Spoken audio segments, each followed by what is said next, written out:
Hello and welcome to My Xbox and Me, episode 314. I am one of your hosts, MC Fixer, also known as Corey. I'm using my government name a little bit more. Yep, wow.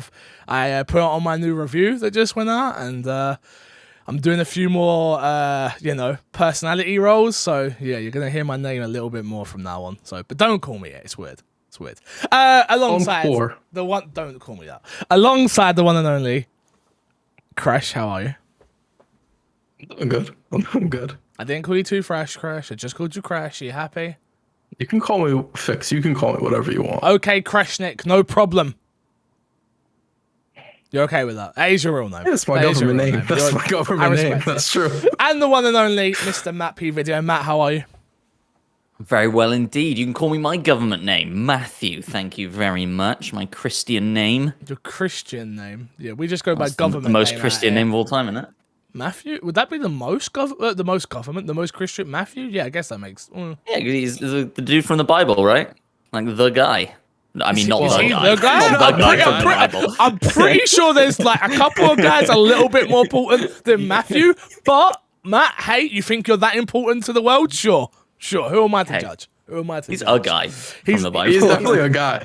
He's definitely a Bible or not. He's definitely. This is a way to kick off this week's show. Damn. In the just, yeah, I'm liking it. If you want the show early or just to support the show, head over to patreon.com/mcfixer. I will tell you right now, my voice is extremely raspy. There's going to be a lot of cutting out. I'm at convention season right now. I'm in EGX, and I'm just a bit sick. I'm just a bit sick. But if you want the show early, head over to patreon.com/mcfixer. Of course, you can find us on all podcast services around the world. Obviously, the one that's probably more important than any other one is Apple Podcast, unfortunately, because it's the most popular. So if you want to drop us a little review, we would appreciate it, and we read them on the show. Positive, negative, or anything in between. We try and just listen to the audience and hear what they have to say. Shout out to our Patreon producers this week: Erin Guard, the one and only, and FNH Paul. Topic of the show, boys. I didn't put anything in there. So No, you didn't. it's kind of a weird. No, I knew what I was going to talk about anyway, but yeah. Okay, good. So for me, it was more just a case of our Far Cry review has gone out, and I feel like, is there much more we can add to that conversation? For those who have missed it, I had to delete the Far Cry review. I will put it back up. It's just I've been super overwhelmed with if you listen to the audio, there's 400 of you I know plus that listen to it, and you can clearly hear there was meant to be an edit in the show, I'm sure, when we lost Matt. That wasn't meant to stay in the show. That wasn't meant to be there. I'm just going to leave it on the audio because that's done. It's out there. But on the YouTube, I wanted to edit it out. I'm at EGX right now, so I just don't have time. But we've all played it. Matt, are you any further than what we had already been when we recorded? When did we record? Tuesday or Wednesday? Yeah, Tuesday. Tuesday, because the review came out Wednesday. So yeah, I'm a little bit further in, and all I've done, I haven't done any more story. All I've been doing is running around, finding weapons, and doing side questy bits, and enjoying that. Okay, let's go. I'll tell you what we'll do. Why don't we go on to? I've seen the reviews come out. I've seen the reviews come out, and that's always for a little insight from my point of view only. I don't know about other reviewers. Obviously, when you're reviewing a video game, you are in you're in your own little world. You're in your own little box. There's no YouTube video to teach you how to do things. There's nothing. It's just you and the video game at that point, and PR. And if the PR get back to you, then you might get a tip here or a thing here, and that's it. There's nothing more stressful than reviewing a video game when you are either too positive on it, too negative on it, or even being in between. When you know something is just good, it's like, all right, that's cool. But for me, I can only talk from my point of view, don't know about other people, but reviewing games is some of the most stressful things that we do because someone's going to hate what you say. But yeah, go on, please. You also get like a massive amount of imposter syndrome, right? Of like, am I the only one here that thinks this way, right? And therefore something's wrong, right? Like, have I experienced this game differently to everybody else for some reason? Yeah.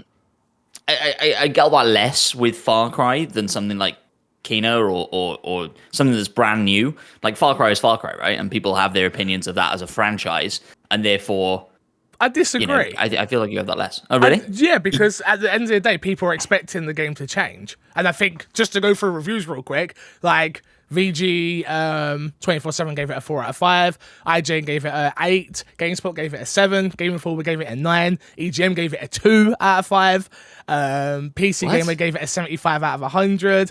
Because, and there's a few others, Games Radar gave it a 4 out of 5 as well, just to name a few.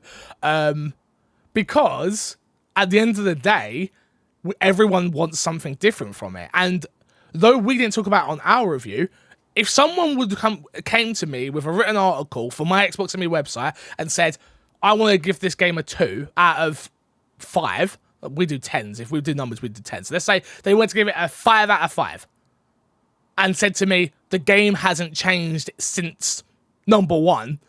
I would, and they obviously, and they articulated themselves properly in their writing and things like that.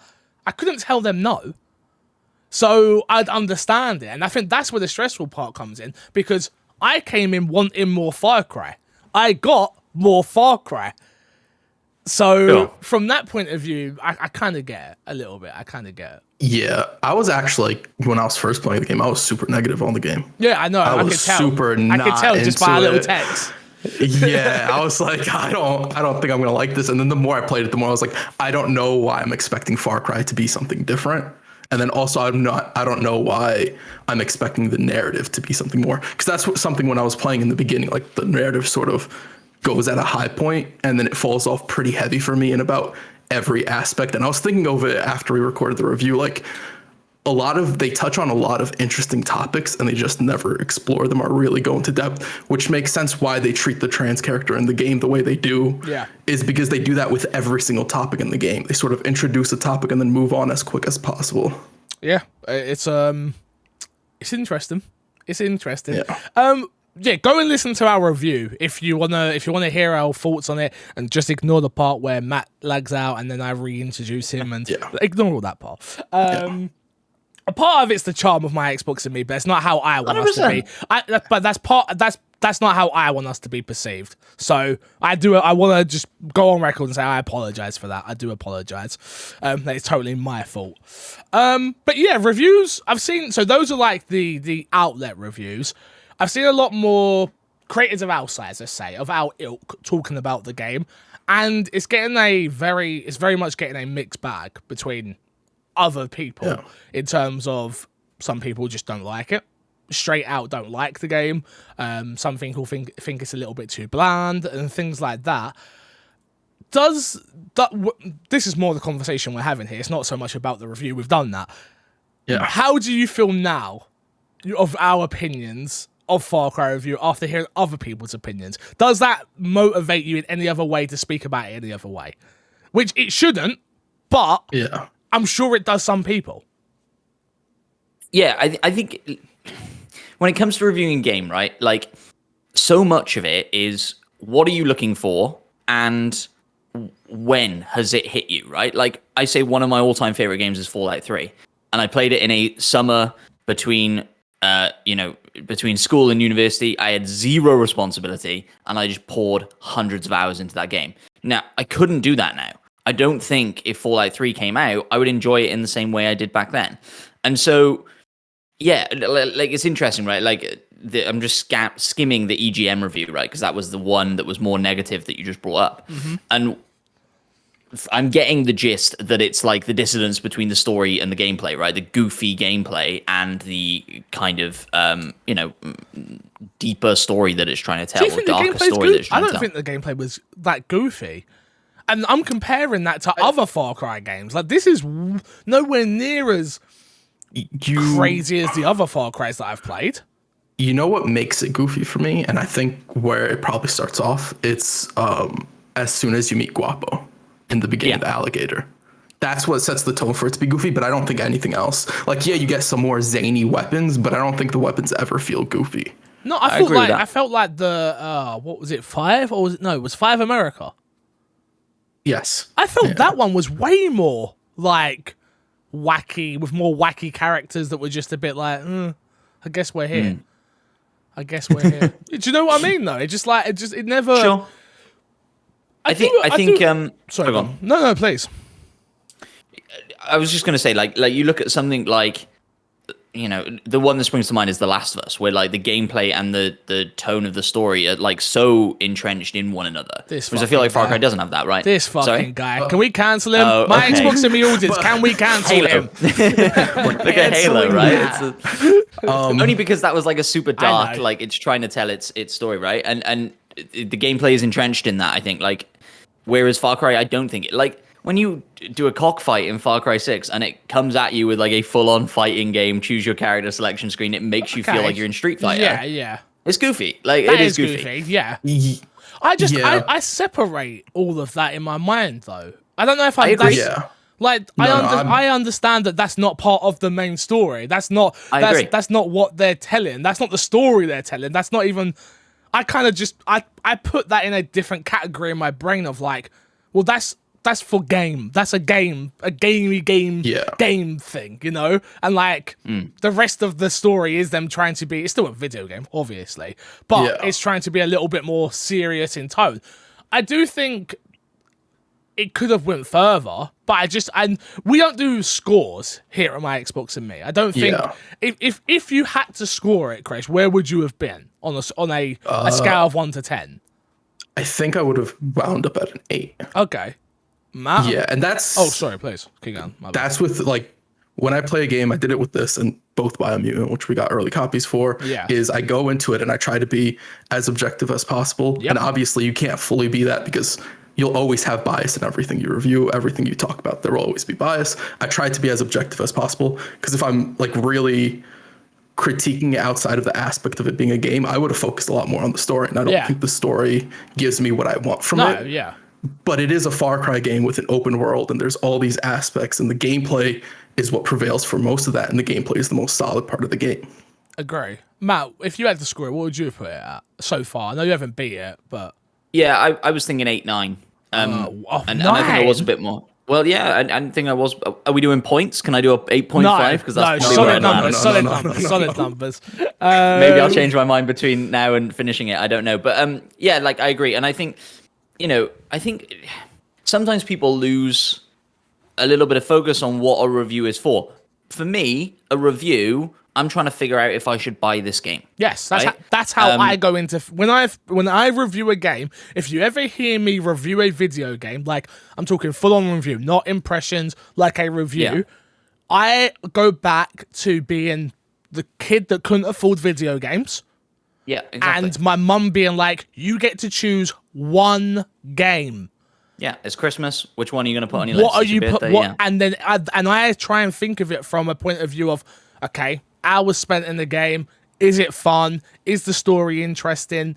Am I getting bang for my buck? That is money is so important to me. Like, not as like I'm this, like, I'm not trying to be a millionaire, like not like that, but like where I've come from, I understand how important video games were for me and how expensive they were. So I always go into my reviews with that in mind, where I do honestly believe a lot of people that are in our industry, that we are influencers or enthusiast press or whatever you want to bloody call it, I think a lot of these people that have been in the industry for a long, long time have lost touch with the fact that video games cost anywhere between 60, that's a lie, anywhere between 20 to $80 at this point.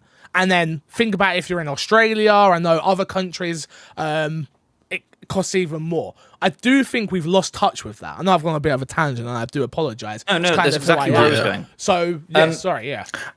Because what I was going to say is, and video games are kind of unique in that aspect because we all agree that video games are art.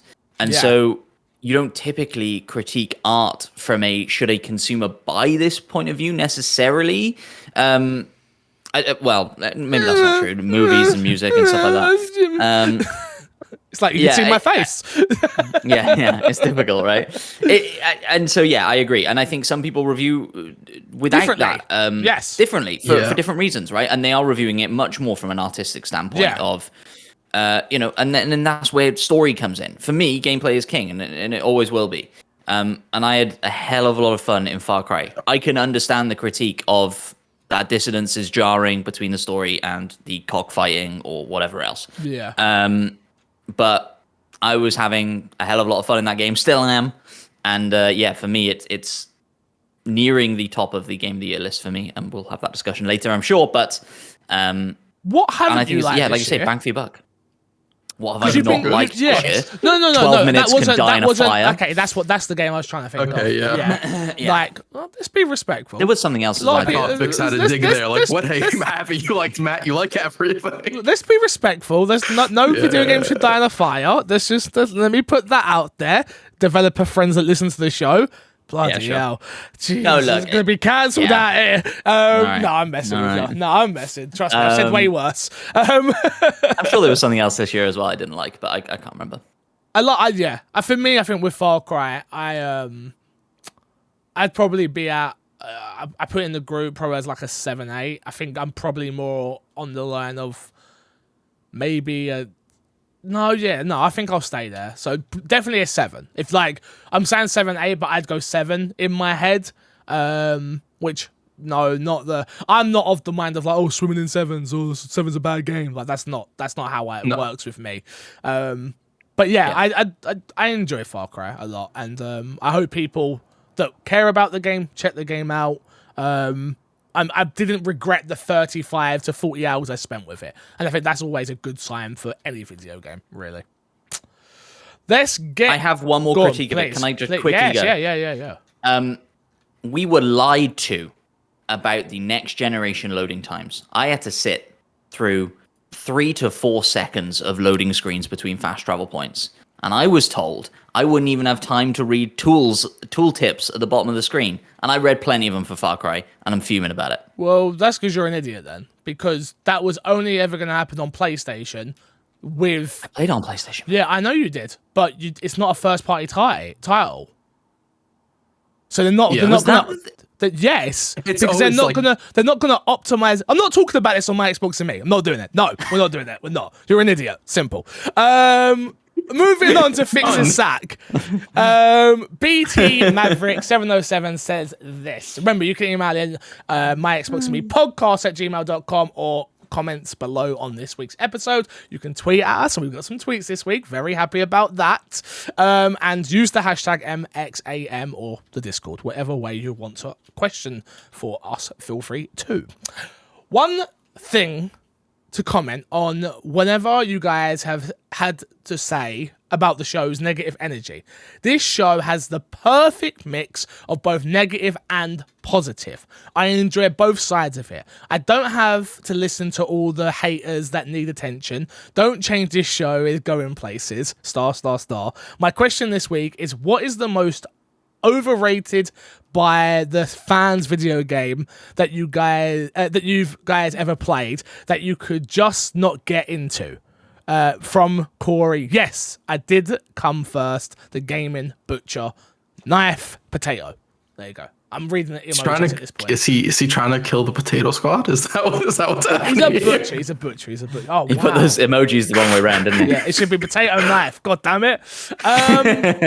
Thank you for your comment. I do appreciate it. Like I said, we take all feedback on board. It's not just the negative and we change the whole show. Like, don't worry. Don't worry, guys. Like, yes, we just want to interact with you. That's all this is. One video game. That's a good question as well. Yeah, you're right, Matt. Please, Matt, go. I can go. This is gonna Witcher 3. I can see it. I can totally see it. I think Witcher 3 is a poorly paced game, and it ruined, and I couldn't do it. Okay, so when you say poorly paced, what does that mean to you? Because it's in my head, I'm not saying I'm right, and this is just the way my head works. You say something's poorly paced, that means to me you are only mainlining the game, and you didn't like the pacing of the main story arc. Is that fair assessment from everyone? No. That is not what I meant. No. See, that's how my head goes. Yeah, fair. I will explain myself better. I think Far Cry is a very well-paced game, right? It's an open world that gives you a lot of options to do, and look, everybody plays these games differently, and so the pacing is kind of up to you as the player. Yeah. But I felt like I'm being pushed through Far Cry at a good pace, and the story is clicking, and everything in that game is clicking for me. Whereas The Witcher, I was just so overwhelmed with all of the things and all of the question marks, and go here and do this, and then get this potion, and blah, blah, blah, blah. And I'm like, couldn't click with it because it was just too much. Me and Krish are in the same place, so please go, Krish. I was just gonna say you don't have to do a majority of that stuff. I was gonna literally. Like you don't have to go to all the question marks. That's your. That is your decision when problem. you play that game. That's your problem. That's the OCD. That's not the video I do game the same problem. thing. Yeah, I do the same thing. And I don't understand finish what you're a lot of saying. games because of that. And I agree with you. That's not a pacing issue. Wait, That's a you issue. I also want to mention this. Far Cry has changed my mind about No, that. I had the same thing with Far Cry. Exactly what you're talking about with Witcher, I had when I was playing Far Cry. Where I would go there with the little exclamation marks. I'd go get them. They'd open up objectives that I don't necessarily want to do on the map. Yeah. And it felt like I kept having a big list of stuff to do that could at times get overwhelming. Oh, okay. Really? I didn't have that at all with Far Cry. I didn't get that, and that's kind of what I'm talking about. Like it does matter how you introduce these elements to the player, and when you introduce these elements to the player, and da. And I honestly, now thinking about it, I can't pinpoint what Far Cry does differently to The Witcher, right? Because it does feel like in Far Cry, as soon as that world opens up and you head to that first camp, you can pretty much do everything, like like cockfighting or building the base or doing this or doing that. Da. For some reason, I'm not as overwhelmed by it as I was in The Witcher, there's a big difference between in the RPG world of type of game than which you're comparing right there. So, like, The Witcher was always going to be a humongous RPG, and that's why people absolutely love it. And in my opinion, The Witcher 3 side quests are some of the best side quests in video games. And I agree with that. I disagree with you on the pacing, because I don't think you're talking about pacing. I think you're talking about being overwhelmed by things. That's not pacing to me, because pacing to me is, I started the story and it just was too slow at the start and it didn't get me going quick enough. The Witcher's not like that, in my opinion. Like, you get going pretty quickly. That's just me. I agree. I thought you were going to complain about the gameplay, because I do think that's like the biggest weakness of The Witcher. I agree. Yeah. Quite enjoyed the gameplay. I don't know. No, I like it as well, but I do think it's the weakest part of the game. If you were to like really critique one thing, is that the gameplay is kind of clunky at times and it's not the smoothest experience. So if somebody were to say, I didn't like The Witcher's overrated because of the gameplay, I think that's a fair statement. I think it also, again, comes back to what I said about Fallout, of like, does that game hit you at the right point, right? Like, if I had that summer and I was playing The Witcher instead of Fallout, and I had no responsibilities, and I was just pouring hundreds of hours into this game, maybe I would have had a completely different experience with it, right? I kind of had that with Fallout 4, actually, where like... Yeah. I don't think Fallout 4, that was my first Fallout. I remember me and Ross were doing this podcast for the old school listeners. And I remember like each week we'd come on the podcast and we're telling our stories of like, I bumped into this person, I bumped into that person. And like, I remember just being like, I don't think this was like the best game ever, but it does have like a very interesting part of my heart. Not because I thought it was like a 10 out of 10 spectacular game, but just going through the mechanics of it was like, oh, this is actually kind of interesting. So... Yeah. Krish, have you got one that a game that you think everyone loves and you're just like, why? And I swear to you, on my heart, cross the die, stick a needle in my eye, one day we will all die. Yeah? If you say Resident Evil, you're not on next week's podcast. I wasn't even, I'll be honest, just so you know. Thinking of Resident Evil. I had two options in my head. I wasn't even thinking of Resident Evil, but now that you mention it, no. The two options I was thinking of, one of them was Fallout 3 in particular. Every time I tried to get into that game, I just absolutely could not. Yeah. The gameplay of that is just atrocious.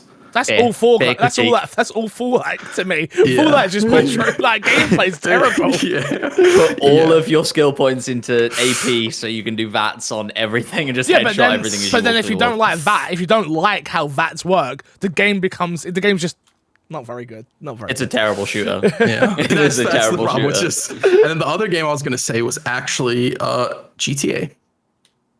What? As a whole series. As a whole series. Oh, okay. particularly solely because of the gameplay. I'm not saying it doesn't deserve to be rated highly. I think it is a little bit overrated simply because the gameplay has remained outdated and it hasn't changed super much at this point. Yeah. It's interesting. Yeah, I've got two that come to mind, and it's gonna. So the first one I think will be no surprise to anybody. Is Mass Effect for me. I tried to play Mass Effect 1, and and everyone told me don't play Mass Effect 1, like it's too dated, and I kind of understood that, and then people are gonna jump on me and be like, you played the two worst Mass Effects, and then I tried Andromeda as well, and that wasn't very good either, but I played them once it was patched and stuff. I understand the concept of the game. I've watched a bunch of videos to try and be like, what is it I'm missing? Because again, I'm into video games. I love video games. So like, you see people doing like N7 Day and freaking out when a new one gets announced. You want to know, what the hell am I missing out on? And I never got it. And maybe it's because I just haven't invested enough time into these characters and learning their stories and things like that. But I just never got it. The gameplay never felt great anytime I've played any of them. And I got in trouble on IGN when I called it a cover-based shooter, which I think is is it not a cover-based shooter? Maybe in like the same way that Outriders is a cover-based shooter, where it's like you can take cover if you want. Yeah, I don't like. You shouldn't be in cover when you play that game. It's just there you go. Yeah, okay. Yeah. But you know what I mean. So for me, it was just like, okay, that's just not for me.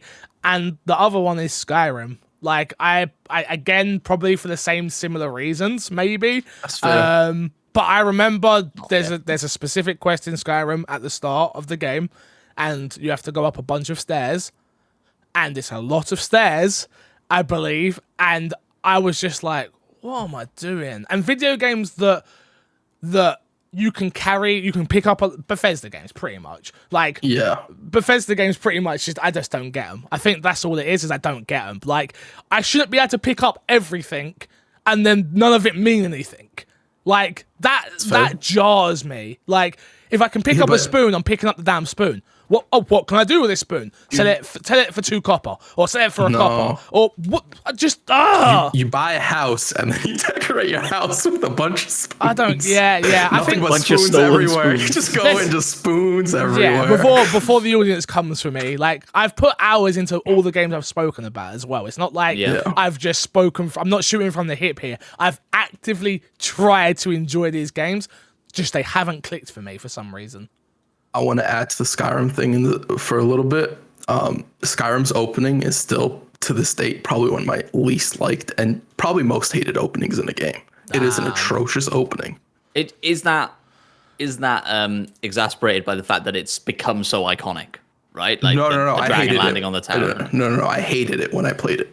Wow. It's so I've always hated that opening. Slow. It's a slow opening. Oh, for sure. Yeah, for sure. Very slow. Yeah, when you're on the cart going through. Yeah, and then you get killed, and then you gotta run away, and you gotta run all the way to fucking what's it called? That's what I mean. Like the name of the place. Yeah, it doesn't matter. It's not relevant. It's not relevant. Like anyone who likes that game, no, I'm joking. I'm not coming for you like that. I'm not doing that. If you like it, you like. Of There's course. nothing we should say should ever change or affect you at all. I don't think anybody listening to us three schmucks once a week gives an absolute damn about what we think about Skyrim. No. If they love Skyrim, they love Skyrim. Simple as.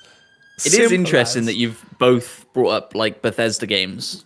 And as well, Fix, you said you loved Fallout 4, but are you excited for Starfield? Me? No. No, not at all. Oh, wow. Because, look, this is the problem in what we do, and the little inside baseball, I guess, of the influencer life. It's, you have to keep doing what is current. Like, sure. Look, okay. Perfect example, Halo. Am I excited for Halo in any way, shape, or form? Absolutely not. But does that mean that if Xbox reach out to me and say, Fixer, do you want to do a Halo thing, that I wouldn't do it? Of course I would. Yeah. Of course I would. And I would try my hardest to try and like it. I want to like it. So Starfield right now, it's not that I want it to be bad. Never that. And I hope that I sit down and play it. But it's like all the things I hate. Number one, no, that's too strong for what I'm about to say. I don't hate this, but number one, it's a Bethesda game. I haven't clicked with many Bethesda games. I've openly said that. Like, for some reason, Deathloop is probably I think Deathloop's probably their best game that I've clicked with. I think Deathloop also is Arcane. Yeah, it is Arcane. So it's different what studios. It's not. No, it's different studios. Totally. It's different studios, but I'm just saying, like, usually, Doom, id Software. Don't care about Doom.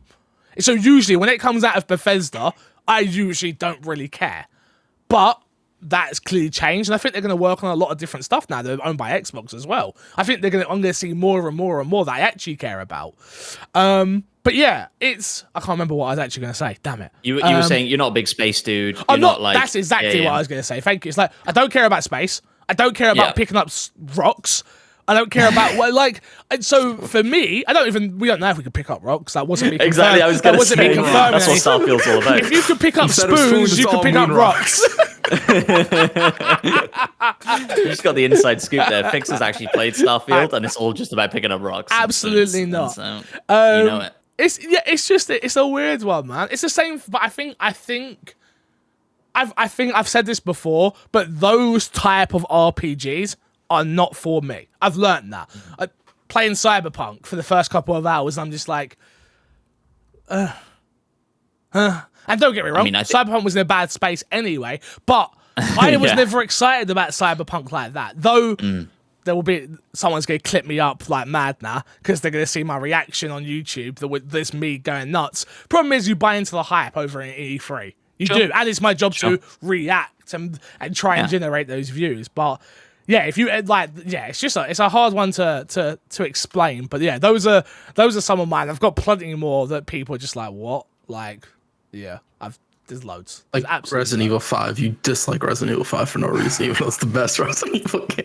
We're not doing this. Next one comes from TWKO Wayne. I win. What?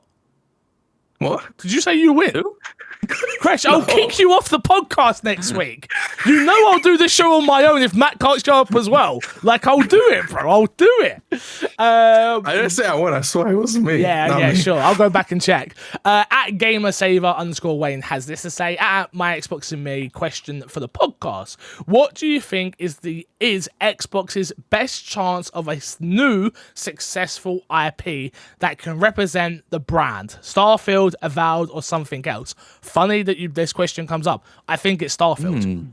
I do think it's Starfield because I think it's the only game, and I'm talking in a broader perspective here, that people that don't own an Xbox would buy an Xbox for, because I know how big the Bethesda fandom is. Like, watching their E3s that they've done and seeing all the cosplay and seeing the way they communicate to the audience. Like I said, I've said this before, like, I get jealous. I'm like, I wish I cared.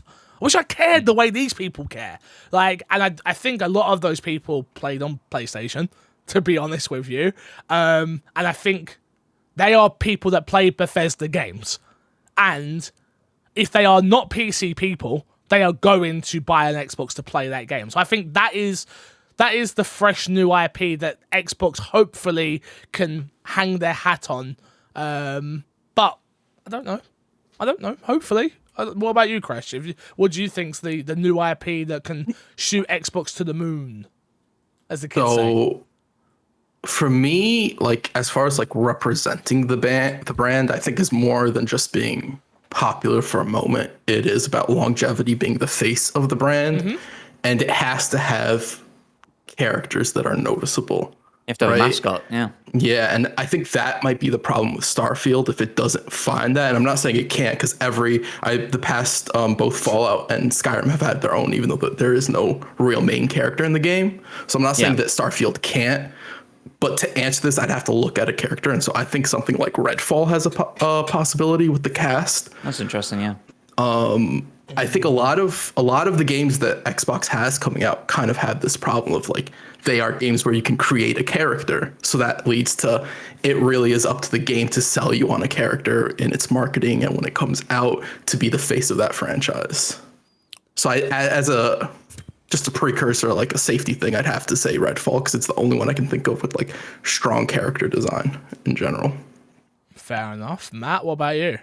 Yeah, I had the exact same sort of reaction as Crash, where I think a mascot is important in representing the brand, right? That's the question. And so, yeah, you have Chief, and like you say, Bethesda have done it, even though they do have creative characters, like with the Brotherhood of Steel armor basically being that for Fallout, right? And like you say, the Dragonborn being that for Skyrim. And so, yeah, it's doable with Starfield, but my initial reaction to this was not Starfield. And I don't have one. Like, I can't think. Like, I think Redfall's a good shout, Crash. But I don't think I have a better answer for that. I don't think we've necessarily seen something yet where I've thought like, oh, that character is going to become iconic for Xbox, right? But it'll be interesting to see. Yeah, I respectfully I respectfully disagree. I just for the Xbox have never had like other than Master Chief. Xbox have never had anybody else, and I think those. I'm contradicting myself a little bit. No one cares Xbox about had a weapon. Gears had the Lancer. Gears had the Lancer. No one cared about Marcus. No one cared about Dom. No one cared about Cole. You only care about But those it had characters something physical that you could see, and it represented it. That's why I think Starfield can do it. Because of the rocks. No, not because of the space rocks. Not because of the space rocks. Just because I think people do like space at the end of the day. And if you can, if the story is this amazing story about this, we don't know. Like I'm not even going to make it up on the spot here. We don't know what the hell this is about. But I do think it's doable. You know, like. Yeah. Xbox have never had a strong mascot other than Master Chief, and I know that's like kind of redundant because everyone knows who Master Chief is. So I get what I'm saying is a little bit dumb. And like I think we all think this way because PlayStation has Nathan Drake, and like no one knows who Aloy is. Don't get it twisted, yeah. Like 100%. Yeah, no one. If I go show my mum Aloy, she'll know who Aloy is, yeah. Like it's a great game, and gamers know, but we're talking about trying to get beyond that, right? That's what the conversation is here, is getting beyond that. I just don't think that matters anymore, like having a mascot, having a face. Good games, Game Pass, build from there. I disagree. I think I'm with Matt on this one. I respect it. They got Forza. Let's get it right. They've got Forza. Ford Fiesta. But you're laughing. We're laughing. It's one of their most successful games. They've got got the car market. We don't think of a car as a mascot. Do you know what I mean? Like it's I think when they launched the Series X and they put Chief on the box, it mattered, right? And I think that's what this is about. To who? Wait, let's hold it here. To who? Who did it matter to? Well, it mattered to Xbox. Like, they knew that game won't come in, and they knew they needed to put Chief on that box. I think you're mistaking it, Fix, because here you're thinking of representative is something that has to reach outside of the market, and I don't think it necessarily has to. I think it's once you get to know the character is identifiably Xbox. Well, the question, we're actually changing the question. It's successful new IP. Successful new IP that can represent the brand. Starfield. Can Starfield represent the brand if it doesn't have something that can visually represent the brand? But so why I don't think Redfall is such a niche of like if you don't care about vampires, boom, you don't care. Simple as like, and there's a lot of people that don't give a crap about vampires. I get the feeling that game is much more like a Back 4 Blood, right? That's where I'm saying like Back 4 Blood is going to be around for about 20 minutes. Yes, agreed. I think the same thing with Starfield. I think it's not. I think the same thing with what's the we only got the teaser trailer for it. Oh my god, I'm forgetting its name. You're talking about the game that's made by Wow. I know the game you're talking about. I've got Convention Brain. Is it Contraband? Yes. Yeah. Another game. Oh yeah. Another game. It's going to be here for about 10 minutes. I haven't even seen the game, and I believe that. Like, I agree with you, Fix. I don't think it'll be Redfall, but for me, I think the the difference between us is that you don't think it has to be a visual thing. No. I think it has to be something that's visual, which is fair. I just think there's if Starfield is a 10 out of 10 and Spaceman walking across space rocks and they can get that to connect in adverts and things like that, like I think that's going to the cinema and seeing it pop up. Like I think that is gonna get people, and I think that is the only game as of right now from what we've seen from Xbox. We keep having this conversation, right, about like the new games are coming, the new games are coming, the new games are coming, and they are coming. We know that. We know what they are at this point, and they are coming. But still, none of them has a mascot. Like I don't think some people even know like the main characters of Gears right now. Like gamers, I agree. If you took that to people, they don't know who these characters are. Blood, the way Gears ended, we don't even know who's in the damn game at this point. Like, so I just think we're in an interesting place with Xbox when it comes to first party. They don't have their Nathan Drake yet. Like Indiana Jones, there you go. That's gonna be the game because that's identifiable. At the end of the day, it's not a new IP. I think there's a question there. Good point. It's also. Sorry, go on, Crash. It's also the reason that I didn't say Perfect Dark. Yeah. Is because I think I would have said Perfect Dark if the stipulation wasn't new Bro, IP. Crystal on it. You know what? Stop it. Oh, wait. It doesn't matter about the game. Bro, you don't understand how, like, when we heard that news, I didn't react to it in the way of, like, how I was, like, truly thinking. I was trying to, like, keep it in. Positive. Now that I think about it, quadruple A, they said. Yeah. I'm not going to sit here and blow smoke up no one. I'm not doing it. They said quadruple A and gave us Crystal after they came off an Avengers game that is what it is. Like, my expectations for that game are already low because I don't care about Perfect Dark like that. And now even more so, I'm like, oh no, I'm scared. I'm scared. But yeah, let's move on because we're stuck on this one for a little bit. At the original Cookie Man says, David Jaffe recently highlighted the power of storytelling through gameplay. Which experiences unique to the medium of gaming have hit you hardest / stayed with you? Tell me why it's top of that list for me at this point. That's a good one. I am always, and don't get me wrong, there's a reason. Not only the game, but the conversation around the game with me, Kresh, and Laura. I am not the most intelligent man on earth. I've openly admitted that many a time. But whenever I can be educated by a video game, I'm always happy about it. As a mixed race person in this world, it's already hard enough to explain things to people. So if you can give me a medium to explain. Again, I don't think the game was great at explaining like trans people, but I think it opened the door for a conversation to be had. And that is very important, and that hit me in the feels, like having the little things that do happen. I'm like, man, that is so effed up that happens. And we haven't seen that with black characters in video games yet, not once. I don't think I can think of a character where's the character that comes from the hood, the projects, who is just a normal person who wants to, like, just telling a normal black story. And don't get it twisted, I understand white people come from the projects as well. This isn't just a black thing, but like, it's never that, is it? We never get that story.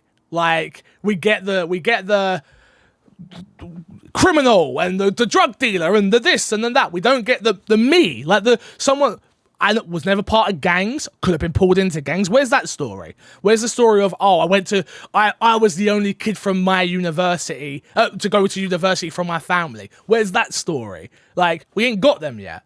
But tell me why is a great first step in just opening a conversation that's not being had.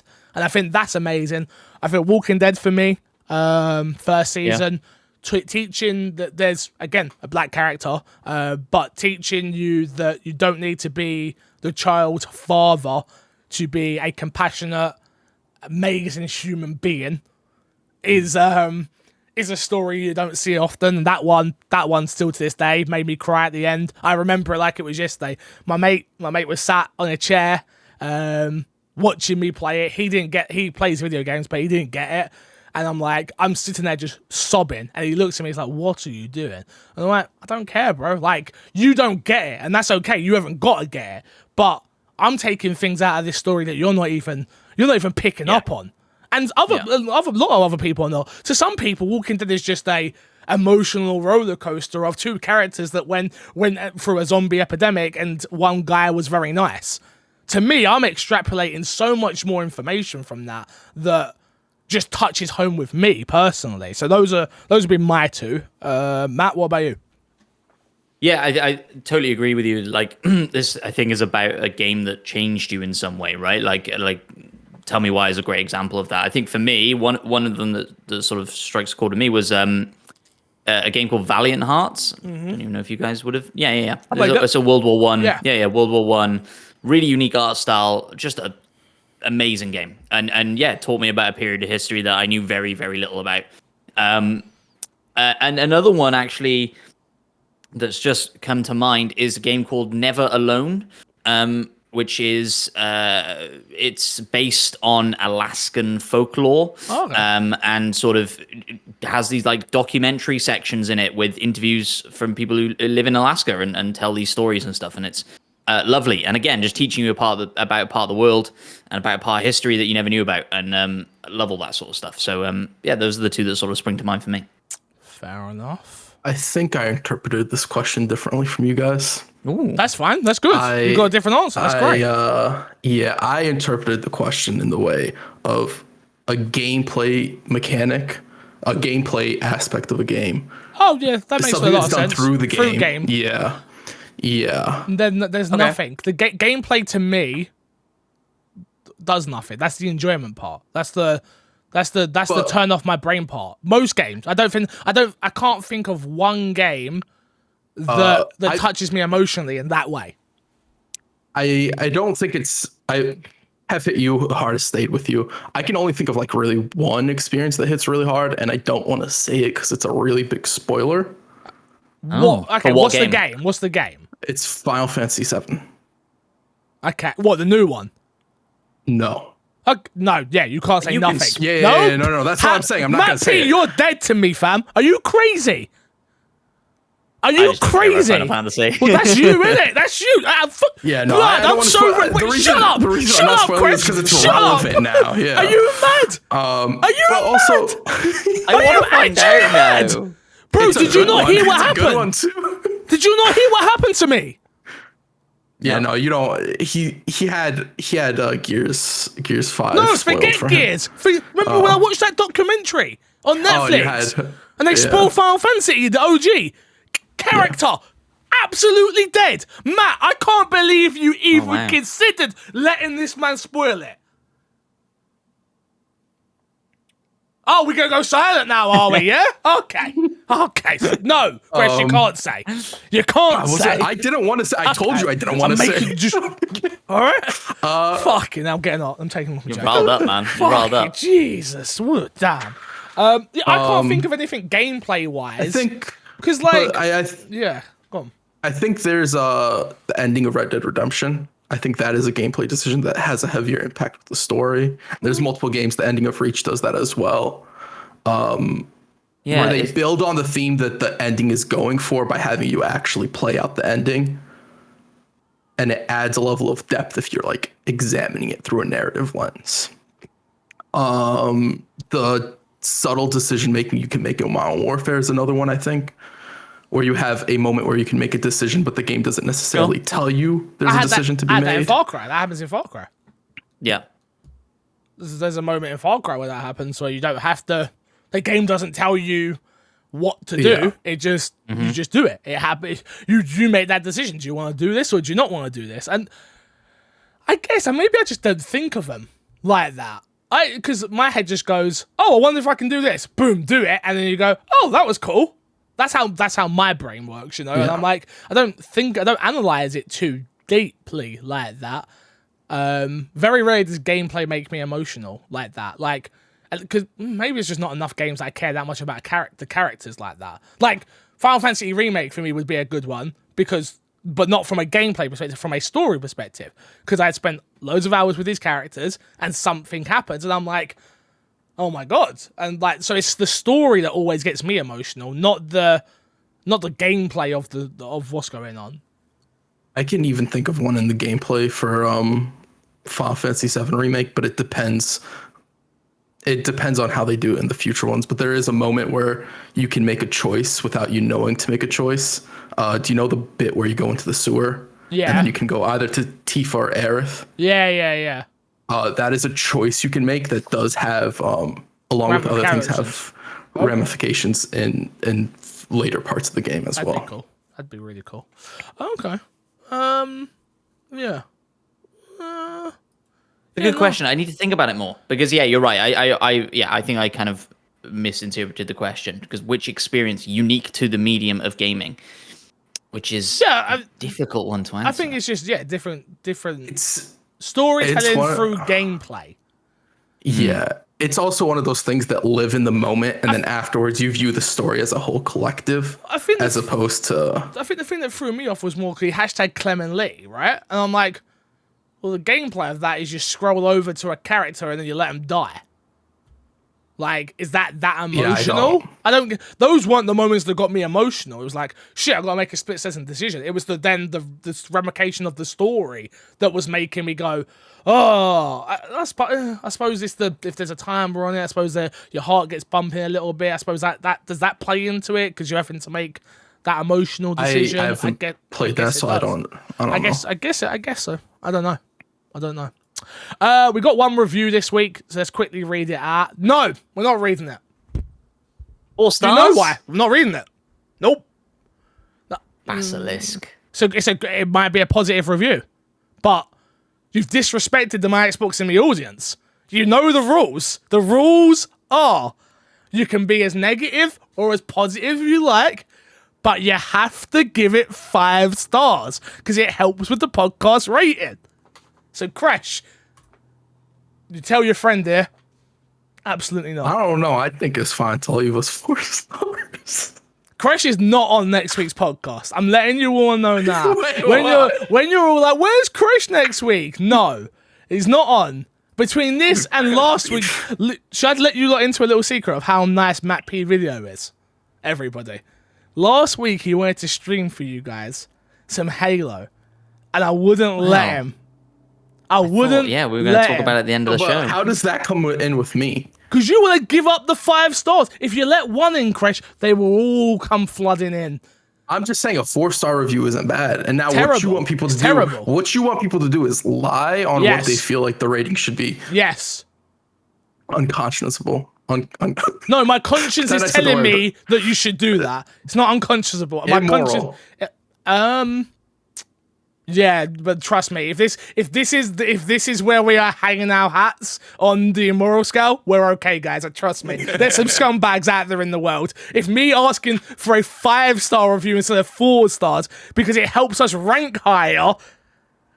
I'm just saying, in the American version, the 4 stars help quite a bit because of how many 1 stars we got. I'm just saying. You read it. You can read this one. I'm going to let you. I don't want to read it. If you don't want to read any money, if you read this review and we start treating this as if it's a 4-star podcast, we're going to start getting 4-star ratings. You're only getting 4-star effort from me from now on then. Cool. Is that all you want? Because I give 5 stars every week. Can I just read the first line? Sure. I like it. No. For not reading the whole thing, we're not reading any part of it. Don't listen to him. I'm the boss around here. Read it. Crashes, laughs, and jabs crack me up. They misspelt crash. It's Crash, people. Crash, not crash. I don't know who Crash is. Oh! I know who this review's from. Do I look like a Bandicoot? I ain't no Bandicoot. I think I know who. To be fair, I know who this review's from. I'm assuming that's an autocorrect. Who do you think it's from? Do you know who I think it's from? The only person who calls you Crash. I thought that, but if it's from, no way, it can't be. Right? I don't think it is. I think he just put his name. Basilisk 1. This is a shit show of a podcast at this point. If you're still here, Potato Squad, we love you. But What do you mean? This is gone off the Shit, rails. This is I feel great like we had some content. good conversations. We've been arguing for 5 minutes about a review that they can't see. This is great content. I don't know what you're talking right. about. To be fair, we haven't talked about. We've only talked about what we've announced from the review so far. It's 4 stars, and the first sentence, they know enough. It's 4 stars and a good listen. We're such a good listen. We're only 4 stars. Hey, Crash's laugh all that and means- jabs. No, let me go. Crash's laugh and jabs cracks me up. Fixer's commentary is good, with the exception that he is hard-nosed on his opinions without taking into consideration of others' criticism or situations. Totally disagree. with that. Circumstances or Sorry, situations. so- well, his Thank opinions you. like he won't read any reviews that are 5 stars. But hey, He's got a point. it's his opinion, and you can tell he is passionate and puts time into this podcast. It's one of the couple Xbox podcasts I enjoy listening to while at the gym and in my way to work afterwards. Keep it up, guys. Look, I am not. That's the You can't win now. 4-star MC Fixer just from gone- now on. You've We've just lost gone the on a 5th star. tirade about not reading 5-star reviews. I really you read hope- it. I really hope people understand it is like a joke, and it's actually a joke. It's a joke. It's not like a real thing. I'm not an arsehole. I'm not hard nosed on. Anybody who actually gets like. I also think it's really important in the podcast that at times there are arguments that happen They have and to. debates that happen, and sometimes a hard stance needs to be taken just for the sake of the debate. Of course. I 100% agree with you, Crash. I don't necessarily think those arguments should be had about whether or not we're going to read a review for 10 minutes. Yes, it does. That's important. That's the look. This also been like 5 or 6 minutes. Stop. This podcast isn't. We're not IGN. We are not GameSpot.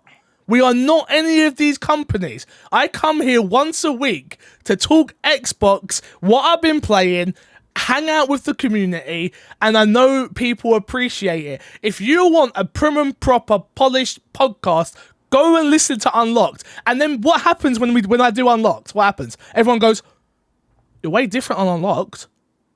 You're a bit different on Unlocked, aren't you?" It's like, it's a different show. This shit don't fly on IGN. It's a different show. It's a very, very, very different show. Like, we are not that. And yes, I look, let's put it this way. I've been doing this longer than both Matt and Crash because I'm older.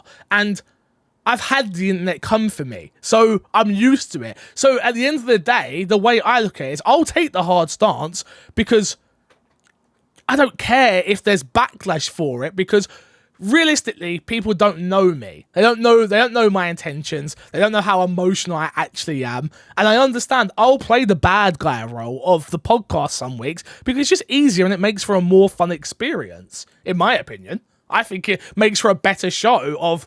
Then we get... Anytime we go on a rant like this, we always the most engagement. Always. People always... Fixer, you were so funny. Fixer, you were out of your mind. Like... I'm not hard-headed on my opinions. My opinion can be changed all of the time. Chris should tell you that. Like the conversation we have, and he goes, "Well, what about this?" And I go, "You're 100% right." But I can't do that on a podcast. How boring is that? Yeah. Like, Yeah. we've had podcasts, we've had hosts on this show where it was just a yes fest, just a, I agree. Oh yeah, I agree. Oh yeah, I agree. Yeah.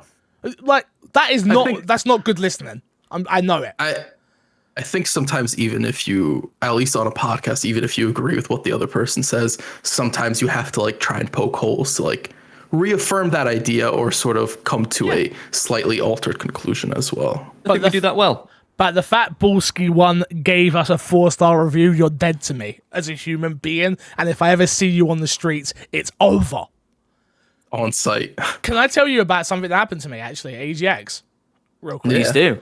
So I was at EGX yesterday, right? And I can't announce what I did the other day, but someone was at the thing that I did the other day. So he come up to me and said, "You're that MC boy, aren't you?" I went, "What? You're MC boy, right?" I went, "I'm MC Fixer." He was like, yeah, that. was like, I was there yesterday. I was like, oh, okay. How did I do? He was like, yeah, whatever. He went, you were shit at that game you played, and just walked off. It was the most awkward fan interaction not fan, clearly, but interaction I've ever had. And I was just like, Yeah. wait, so this actually happens? Like, I've never had someone actually just come up to me, be like, I know who you are, I don't like you. And just literally just walk off. I'm like, you saw me for like 10 seconds. Like, Well, I think you're putting a little bit too much emphasis. He didn't like you. It's not that he didn't like you. He didn't like the way I you played the game. Yeah, it was not up to his standards. Honestly, I was literally, the guy, he said it all. I stood still. I just stared at him. And he just walked up. And I just stood there. And I was just like, what just happened? You got checkmated. Like, what just happened? Like, I'm just out there minding my own business. Like, it was mad. It was mad. But that's my life at the moment. That's my life at the moment. What's been in your box, boys? What you been playing? No, what you been playing, Crash? Far Cry. That's all I played. Yeah, me too. Yeah. Matt? Yeah, me three. Yeah. I don't think I did. No, I haven't played anything else. Nah, it's been a weird one, right? Let's get into the news real quick. Let's talk about that. Ghost Recon Frontline has been announced. It's a free-to-play battle royale by Ubisoft. Excited, boys? No. Well, Ubisoft has announced Ghost Recon Frontline, a PvP first-person shooter that will be free-to-play with support for over 100 players. It's an objective-focused spin on the incredibly popular Battle Royale genre. Public playtesting will begin this month, but a full release date has yet to be announced. Yeah, it doesn't look good. Yeah, so neither of you guys high hopes. Oof, I'm not even. I'm gonna be honest. The more we see coming out of like the free to play space from Ubisoft, it becomes more concerning because now like Division is. I'm starting to be like iffy on Division. We saw what was it, Defiance before. This is sort of like they feel like cash grabs. Who knows when the games come out? They smell like it. We haven't felt them. Yeah, they smell like cash grabs. But they might come out and be great. But it's just sort of making me wary on their whole free to play plan. Their free to play initiative. Yeah, I just don't. I get it. I do get it. I was about to say I don't get it. I do 100% understand it. But yeah, I'm not interested at all. Agreed. I mean, maybe I'll play it and I'll think it's good, but as of right now, at all. Do you guys think we're getting too many battle royales at this point? That it's too late for some people to throw their hat in the ring? I think we're getting too many bad battle royales. Agree. Like, I agree with that. If you want to get in the space, you've got to do something unique. And at the end of the day, to me, this just looks, from the trailer that I saw, it just looks like a Ghost Recon game slapped with some battle royale. It's like, oh, we have average shooting mechanics. Let's throw a battle royale into this. Yeah. Ghost Recon works because it's slow, meticulous. You're planning out what you're gonna do. Like, it's not a Twitch-based shooter that it used to be back in the day. Do you remember Ghost Recon 1 and 2? My first ever Xbox 360 online experiences. But this, to me, just. Hey, this could be the next PUBG. I mean, look, you got to be realistic. It's an objective-based BR, right? So it's very similar to Hunt Showdown or Divisions, like Dark Zone, like those sort of games. And like, if I wanted to play that type of game, I'd go play Hunt Showdown. Like, I'd go play Division, Dark Zone. Like this, to me, it's just like it's already split the player base. Ghost Recon's audience is already probably popular at the start and then dwindles quite fast. I think this dies within a year, and they're like, "Oh, pull the plug." The fact they're releasing multiple free-to-play multiplayer games is kind of concerning because that's like, it's like you're starting to cannibalize your own market and your own games, and they're free-to-play, so it's like people people will play it, but people are also going to be more willing to leave it as well. The microtransactions are going to be egregious because they're free Most to play. likely, yeah. You can't say it won't be. Like, more than likely it's probably gonna. So yeah, it's gonna be an interesting one. We will say that it's definitely gonna be interesting. Next story, Battlefield 2042's new gen upgrades will be free with the standard digital version. There's an update on IGN's website. This one was taken from IGN to clarify things. So let's just read the update instead of reading the whole article. EA has clarified that the dual entitlement feature will only be a part of the PS5 and Xbox Series X/S versions of Battlefield 2042. As such, even if you currently only have a previous gen console, you should purchase the new gen version of Battlefield 2042 should you wish to make the upgrade to the system. So there you have it. It's also digital only. So if you get the physical copy, you do not get the compatibility there. Interesting.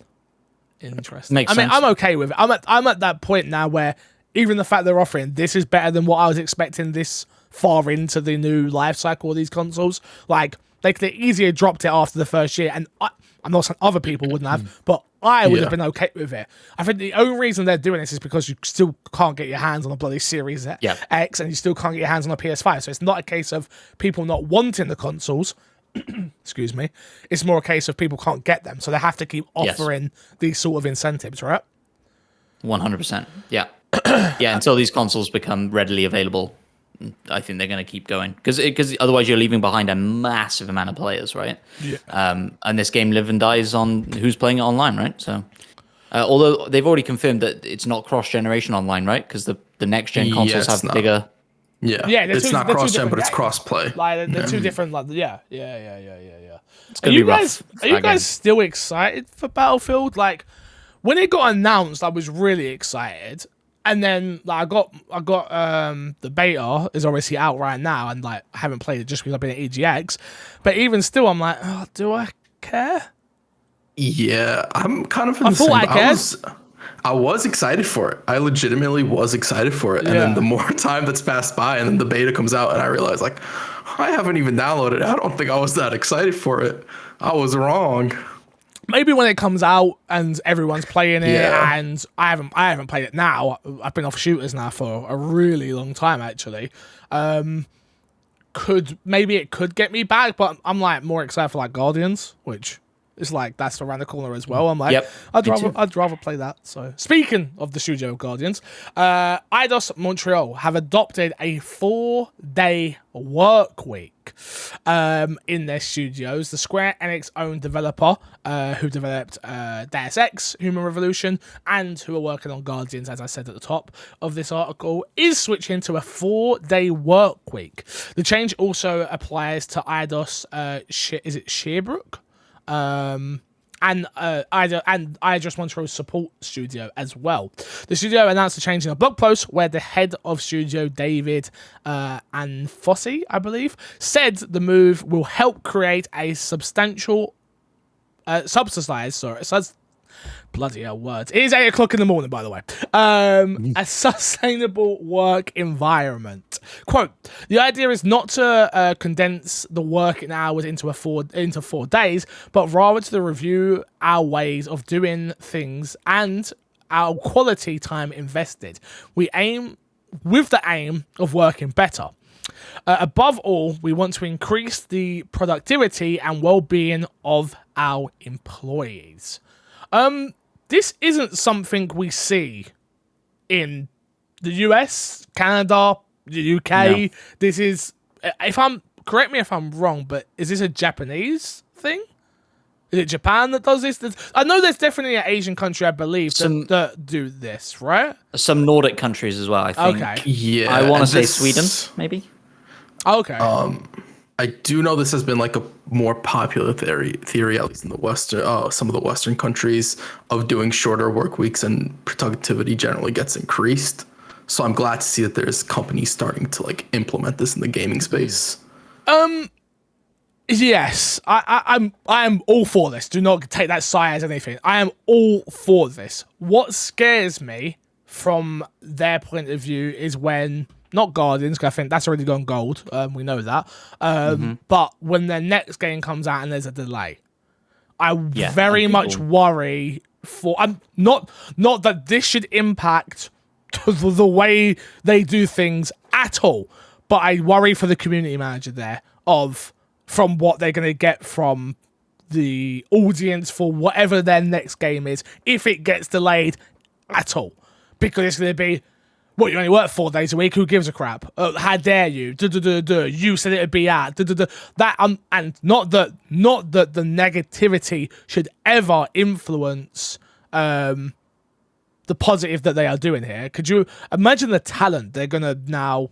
People are going to want to work at that studio now because of that. At the end of the day, it's not you get your free bagel on a Friday or we all go to the pub on a Tuesday. No, how about you work 4 days a week? Go spend a whole day with your family. If you're the breadwinner of your family, male or female, and you get a whole day with your significant other, if they're like a stay-at-home mum, dad, or non-binary person.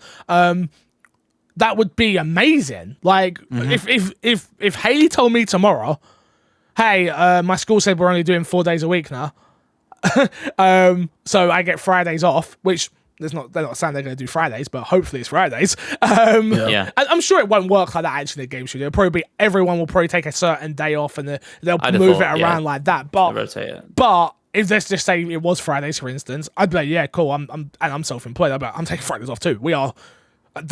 Whole day together, and I'm lucky I get a lot of time with my fiance anyway because she's a teacher. But to me, I think it's an amazing move. Like, where do you come down on it, Matt? We'll start with you. I think what you said then was actually really interesting perspective on it of acquiring new talent. Yeah. It is like if you want to set yourself apart from the competition and like you say, attract the best people in the industry, a 4-day work week is a great way to do that, I would assume, right? Yeah. Yeah, everything, you hear about all these studies of it increasing productivity and stuff like that. Great news, right? Like you say, I think it will be interesting to see what happens around the release of their next game. I think you're right. If there's a delay or we start hearing about crunch. Or it's bad. Then that's when you've got the problems as well. Like, I went with the one example that I said, right? But if the game's bad, it's like, well, maybe you should start working 5 days a week then, mate. Like, that's what I can see happening from a stupid internet people point of view. 100%.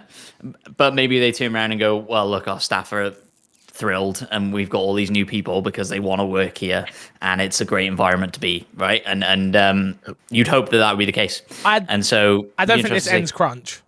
I think they'll still have to crunch within those 4 days. Yeah.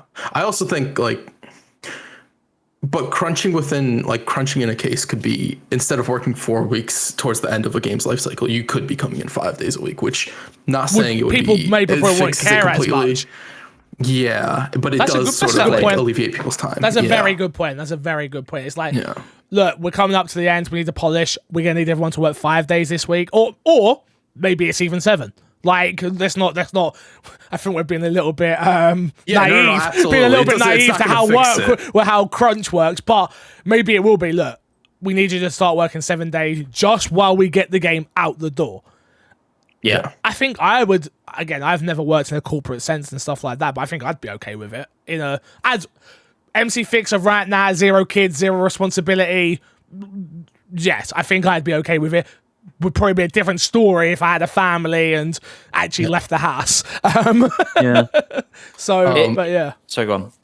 I think one of the good things that I don't think we touched on is that less days working, but still the same pay. Like their salary staying the same. That's not getting touched at all. And I do really like the sound of this in general. And I think it's a good experiment for game studios if they see it working for Eidos Montreal to sort of start implementing it slowly. I worry when the studio that's like, we will implement this, and then they're like, we will pay you 4 days a week now instead of the full salary for whatever the 5 days would be. I think that's where it's coming. Because it's going to happen. A studio will definitely try doing that. And that's where I kind of worry about it. But overall, I do think this is definitely beneficial to the gaming space.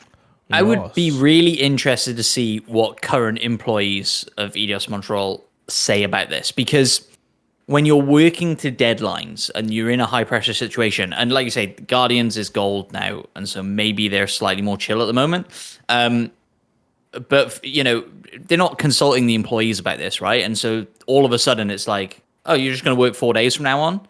You're still expected to do all the same stuff. Like that would be the concern, right? Of like, that information doesn't, and the culture shift doesn't necessarily translate immediately and translate very well down the business. And so, I would be interested to see what some current employees are saying about this and how it pans out in the short term. But, we have a platform, and I'd love to invite anybody on. So I don't know anyone from the studio specifically, I don't believe, but I will try my hardest with the tiny social influence that I do have to try and get somebody on. I'd love to hear about their perspective on this, because thing is, again, we don't do many interviews here because I don't find promoting people's video games interesting. But if you're going to talk to me about a 4-day work week and how that would impact your life and things like that, would love to hear about that. Yeah, that would be really cool. Next up, thinking of things that have happened. I tried. I don't know what happened now. I'm sorry. Randy Pickford has stepped down as Gearbox Software president. I just want to leave it there. I personally don't even want to carry on. I'm not reading it. I don't care. I don't care. I don't care. I agree.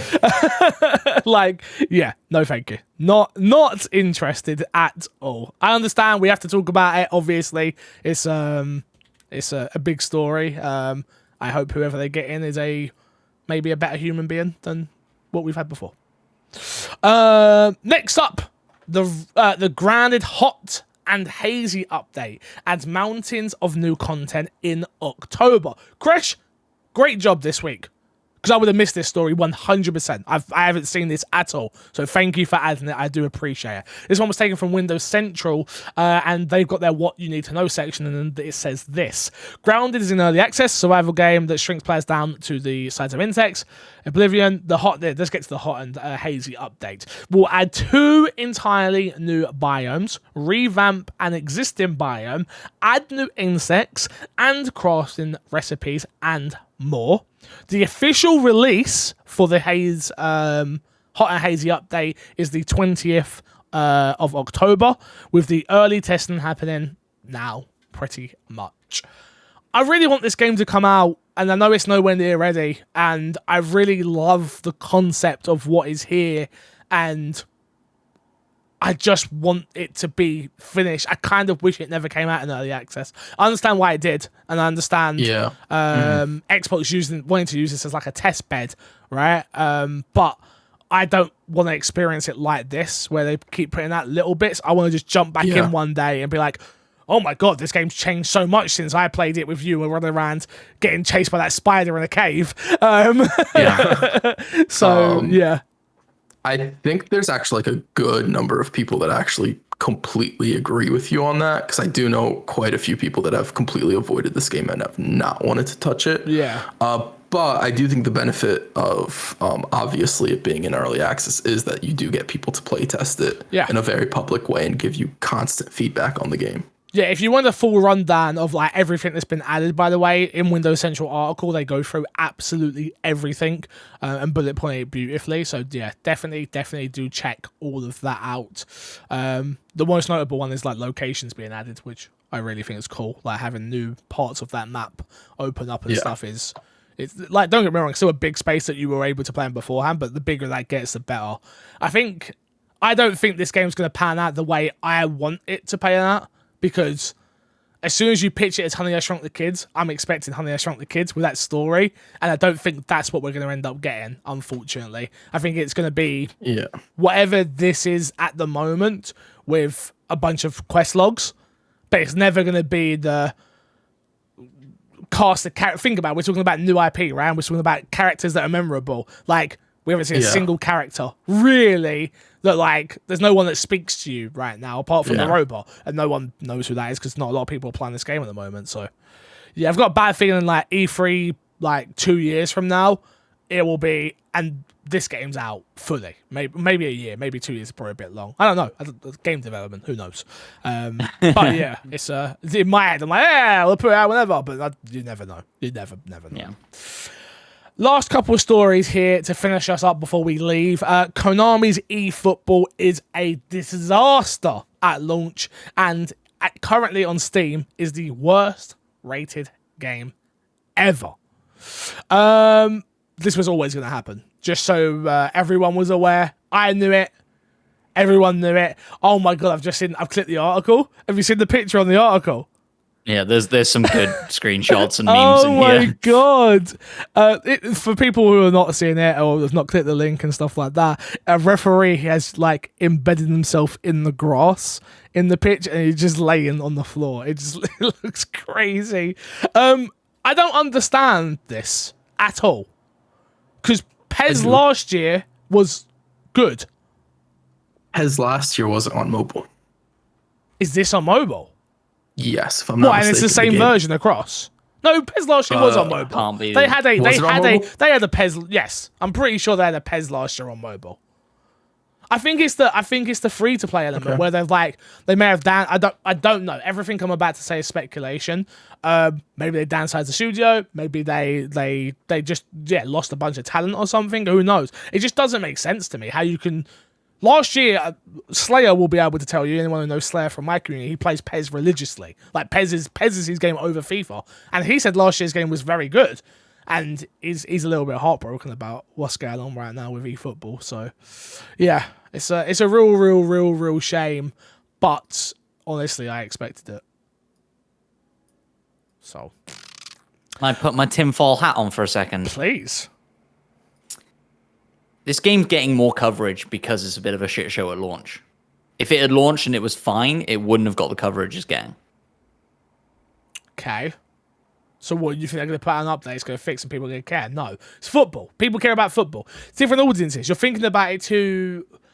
I think no, you're right. You're right. I'm thinking about it too like gamery. Yeah. It's not that. Yeah. People are so like infatuated with football games in general that they will try it once and then an update on fixing everything won't do anything to get a large majority of those people back. Everyone who plays this and doesn't like it is going to play FIFA. Simple. This is free. And that matters. It doesn't. FIFA's got the license in. It doesn't. Not with foot. I don't think I guarantee you, any money, they have a paid version of eFootball. I know for a fact they already do. But my mate Mickey, he won't even understand that the game's free to play and will pay £35 for it. And I'll be like, you could have got it for free. Like, I don't care. Casual audiences don't understand it like that. They really don't. I wish they did. They just don't. They don't get it for some reason. Like, they don't want to do the research. They don't care. They just want to play the video game. Can I play the football? Let me play the football. Like, and you have to remember, sports games and Call of Duty, the most casual market you'll find every single time.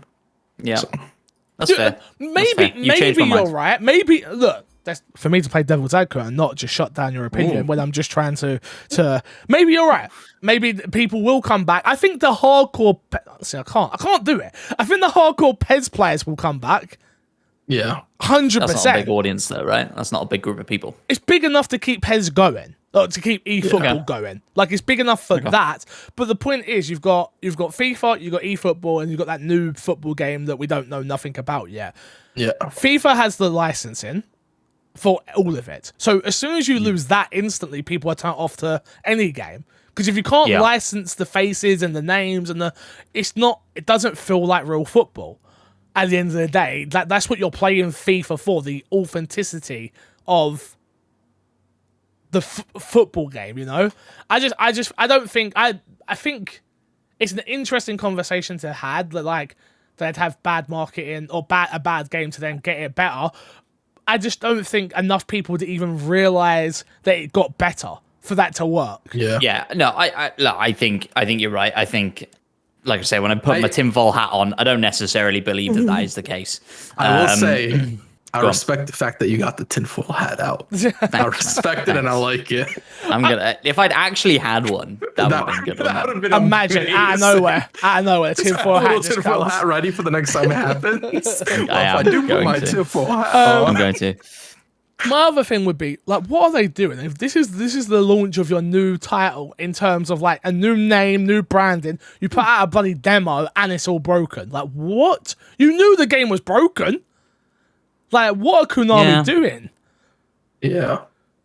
I don't know. Free to play. I think you're right about it. Like the big thing is it's free to play. I think they were banking on it being more important than it was. It being free to play. They thought that people would care. I just don't think they do. Personally. Yeah. Last but not least, Destiny 2 will lose the Forsaken expansion to the Vault. Bungie announced that Destiny 2 Forsaken's campaign will enter the Destiny content vault early next year. Player can still access the content until February 22nd, at which point the campaign, as well as the Tangled Shore destination, is that right? Will leave the game. This is the same day as the launch of Year 5 Destiny 2. Crash, I know you play Destiny, not as much right now, but you are probably, from the three of us, probably the Destiny guy of us. I've got two questions for you. You think so? Yeah. I played a lot of Destiny 2, yeah. Interesting. My first question is, does this matter? For Destiny players, does this matter? No. I've got a second question. I'm not as hard on it as Matt is saying no. Okay. Why? Let me just say that. Because they paid for it. They bought it. It's content that they can no longer access at all. Bought it. You're already beating me to it, which is, hold up a minute. What the hell is going on with video games? What is going on? Let me fully get this out. I like the fact, part of me likes the fact because Destiny has this issue where it gets over convoluted with the stuff you can do and the places you can go. And so the act of vaulting things is to like sort of tone that down. And also when they add new mechanics, they don't have to worry about how it interacts with old content. And with all of that, I'm like, thumbs up, great, I love it. The problem is that this was an expansion people had to buy, and you'll still have access to the raid and the dungeon and the strikes, if I'm not mistaken. But you won't have access to the actual story content, which for somebody who's played through it, it doesn't really matter. But if you've bought it and maybe you didn't play through all the content, or maybe I think you can replay the story missions, no? Yeah, you can. Yeah. If I'm not mistaken, yeah. So if it's something like you really enjoyed the story mission, you want to play through it again, it won't be accessible to you anymore, where I think it's such an odd move that I'm not a huge fan of, simply because it's content I already bought and paid for. I think it's great for the game. I don't want to say great. I think it's good for the game, though. Where does this leave video games in, like, what's the word I'm looking for? Is it perspiration? Do you know what I'm trying to say? Like, preservation. Thank you very much. Appreciate it. Where does that leave this? Because this seems so, like, to me personally, I understand like we always go back and forth, right? Of like, this is why we still have physical copies, and you can never take away my content. It's like, well, that's a lie. Nah. Yeah, I think the answer to that is Destiny essentially functions like an MMO, and MMOs do go offline and they're gone forever. Like, you cannot play them again. It takes somebody to go ahead and find the data and make their own private server for them to be played again. Like, you can look at Marvel Heroes, which we've talked about a few times. Yeah. You can't play Marvel Heroes anymore. That whole game is completely gone now. It is not preserved, other than YouTube videos and content like that. So that's kind of what Destiny's going to be going into. They do have the option to unvault things in the future, maybe when they add new mechanics, and they can work it in and be like, we want to revisit the Tangled Shore for whatever reason, so we're bringing this area back, this story back, or whatever it is. I think that's kind of where you go with for games with service. I think the very big thing is that it's a games with service, and it is an online game constantly. And if those games ever, like, the plug gets taken out, those games are gone anyway. It just seems such a shame. Yeah. Yeah. Destiny is like weird, right? Like, because it's kind of super mainstream. But it is this like MMO thing that typically the mainstream don't touch all that much and aren't used to this idea that content you paid for can go. I don't think anyone cares, if I'm honest. Like, I don't think a lot of people care.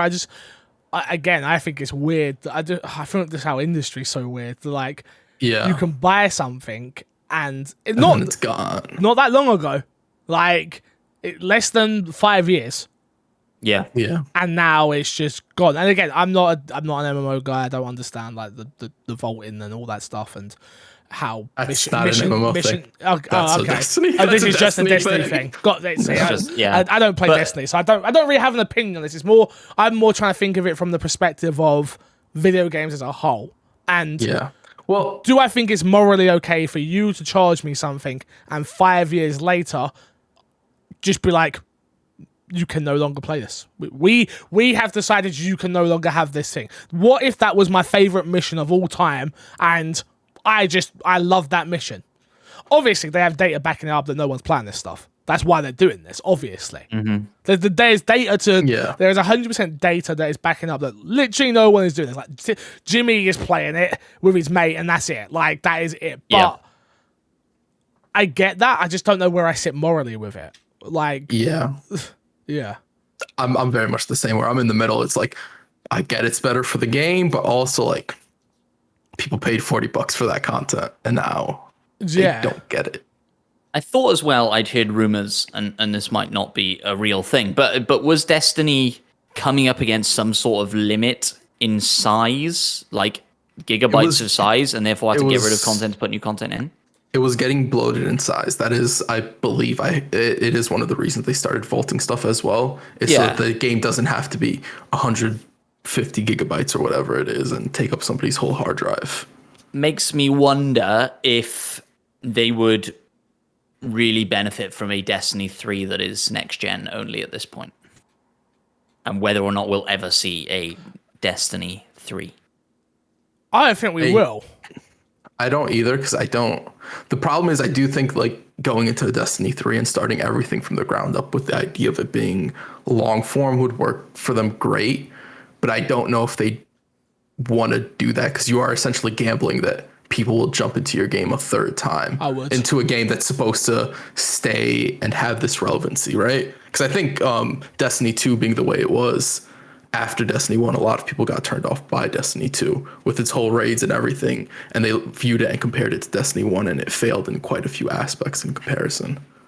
Yeah, and it's had an interesting life cycle, right? Of like these peaks and troughs of concurrent players and stuff like that. And you know, you're right in the sense that you're taking a gamble. Will people come over to Destiny 3? But people like Fixer, who hasn't played Destiny in what years at this point, Fix? Yeah. Would jump into Destiny 3. 100%. But wouldn't jump into this. But I don't think they care about me.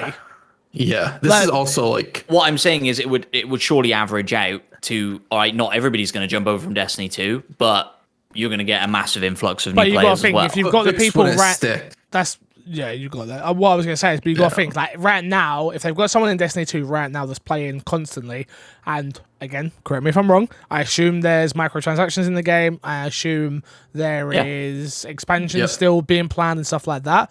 You have somebody there that's going to buy all of that and be invested in the ecosystem. Where with me, you're only getting, and even if you can't really use me, just say somebody else, because I'm going to get the game probably for free and just stream it because of what I do. So somebody else who's more of a casual, they're only going to pay for it once, where you've got a person right now in 2 that may be turned off and you could get more money out of them, right? That's my way of thinking anyway. That person that you just described, though, who's playing a lot and buying expansions, they're buying Destiny 3. But maybe not if that's not a gamble. Maybe not if that's why. I think it is, because they can move on as soon as you have that thing in your mind, right? That you can move on to something else because you're starting again. So right now, there's going to be people out there right now, because they have invested in Destiny 2 the way they have. They keep playing Destiny 2. The moment there's a little gap of the door being open for them to go and experience something else, New World drops, right? And they're like, well, I can't play New World. My time's invested in Destiny. As soon as they announce Destiny 3, right? Correct me if I'm wrong, Crash or Matt, either, but this is my way I'm thinking. As soon as they announce Destiny 3, they know for a fact that the game is ending at that point. So they can then go and experience new things. and new genres and new whatever. But right now they've got people and they're paying for stuff, right or not? I think what you're saying is right. But for me, I don't necessarily think the gamble comes in them jumping to Destiny 3 because I do think they would. It makes I loads think of it's money. Destiny. Yeah, I think Destiny 3 would have to be successful at launch for them because they're going to be like, I've done this once already with Destiny 2. I started all over. I'm going to have to do this again. It's not shaping up for what I want it to be. I'm just going to dip right here. Where if they keep updating Destiny 2 and bringing out new content and hopefully fixing it to a state where even some of the older players who have left it come back and are like, wow, this is a great experience and I really enjoy what it is again. I think they're more likely to do that with a Destiny 2 than a Destiny 3 because that would have to be more successful off the bat. Otherwise, I think it would hemorrhage players a lot quicker. Yeah, it's an interesting point. I think as well that there's no way that they start thinking. Well, maybe they are starting to think about a Destiny 3. Who knows what goes on behind closed doors? But there's no way that they push for it to be like a next gen thing when these consoles are still so sparse and we're still so early in that life cycle. I think if it happens, it's 4 or 5 years out. They have to start developing it now. Yeah. I do know they have interest in developing other games as well. That is true. Yeah. So I do. Okay. I don't think a Destiny 3 is in the cards for right now, but who knows? We really don't know what they're planning. It would be a huge announcement. It would be like an E3 busting announcement for Destiny 3. Xbox exclusive, launching Game Pass and on PC. Ooh, cheeky. Xbox fund it. That wouldn't happen. But yeah, stranger things have happened. You're right. Stranger things have happened. That is true. If they could secure like the funding for it, I could see them doing it. I think the problem you have with that though is they still piss off the player base. I think that's the very part. true. That's the part they've just That started is to get true. back. Is the fact that they're building you're their right. relationship with their audience right now. That like the big problem with them when they was at Activision was they lost that. They became the big guys. They became and they had the same thing at Xbox, right? That they were the big guys. They made they made Halo. And right now, they get to do their own. They do like the big conference thing, right? And they get to be them a little bit more and talk to their players. Though that doesn't talk to everyone, they get to talk to their players. I don't think they've got. They and Tencent invested in them. Yeah, they invested. So they've got money. $1 So it's not. So that's not going to happen. Let's be honest. But I just think for them it's just like let's just keep making a game that we care about and keep the audience we have right now. If I'm not mistaken, the deal with Tencent was for new IPs and it didn't involve Destiny in particular. Yeah, I could be misremembering that, and that might have just been sort of what was out there, but not 100% accurate. Fair enough. Let's plug and get ourselves out of it, boys. Matt P, what you got to plug this week, bud?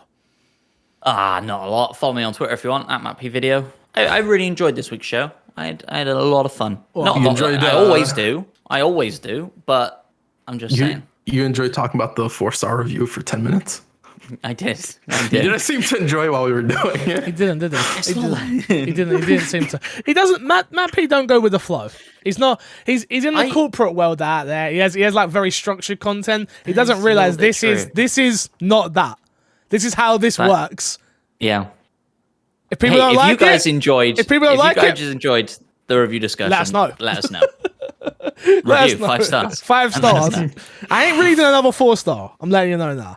That's Never not again. That is one and done. Otherwise, we get 4-star fix. So that's not happened. I'm coming in. Look, if you think my hellos have been flat as of lately, if we get another 4-star, you're not even getting a hello. You're just getting a what's going on. This is my Xbox. Let's record. You're gonna get a Chris intro. Episode. I'm gonna let Chris intro the show. Yeah, if that happens, we're dead. The show's done. You'll get a 5-star crush. Don't worry about it. There's no chance we're getting 5-star Crash. Crash, what have you got to promote this week? My Xbox and Me YouTube page. Go subscribe. Haven't been going up at all lately. I don't like to see that. If we could get some subscribers, that'd be awesome. And make me a 5-star crush for next week. It's almost as if they need an incentive to subscribe to the YouTube channel. So, God, here we go. We've let them down once. I mean, wait. We let them down. They let us down. Matt, no, we're not going to. I want you to clarify what you meant by Matt's that. the man of the people. Matt's like, oh, we work for them. We work for them. This. What did we? How did we let them down? What did we not do? Yeah, what did we not do, Matt? Tell In us. our agreement, what did we not do? Yeah. Wait, did we miss a week of the podcast that I missed? No. Oh, interesting. I think people made assumptions that Halo with the boys would happen if the numbers didn't happen just without fix. And I don't think that was ever the agreement. They don't know me. They don't know me like that. This new audience, I see the numbers go up. This new audience, they think, he's going to just do it. No. The deal was 1,500 subscribers in 2 weeks. You tried really hard. I respect it, everyone. We love the movement. But you didn't achieve it. Nah. I think, what's the date today? The 8th of the 10th, 2021. I think I give you guys until December 8th, right? No, 6th, I think. 6th. December 6th, right? thank you. I think that's right. What's the number? Like, we're at 1,486 subs. It's 15th. It is the 15th. Oh, okay, thank you. Oh, is it? Yeah, November 15th. Why did I think it was the 8th? I thought it was the first I one. think 8th is cut out for is the cutout for Game of the Year talk.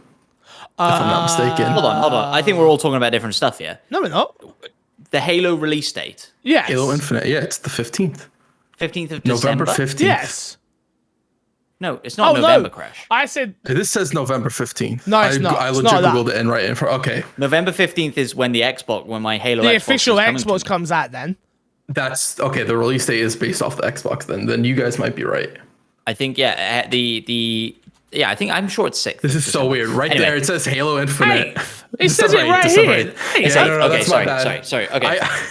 Bro, you guys are making me feel like I'm crazy. I'm like, I'm good at my job. I'm good at release dates. I was right. Right? I Look, think I it's was right. Google's fault. It's Google's fault. It's not Wait, my what did fault, you Fix. Google? I Googled Halo Infinite, and on the right, it's Halo Infinite initial release date, Yeah. November 15th. Initial release date, but remember it got delayed?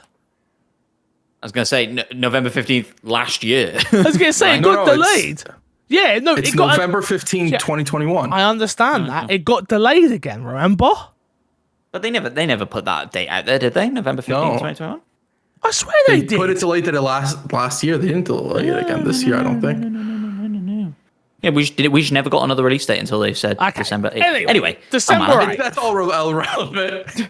Everybody wait for your arms. December 8th, yeah? You've got to... December 8th. That's why you need to watch the YouTube version. Rainbows. You don't get any of this otherwise. Look, we got to set a number. So, Like, what is the what's thing? So what are they gonna get if they hit a number?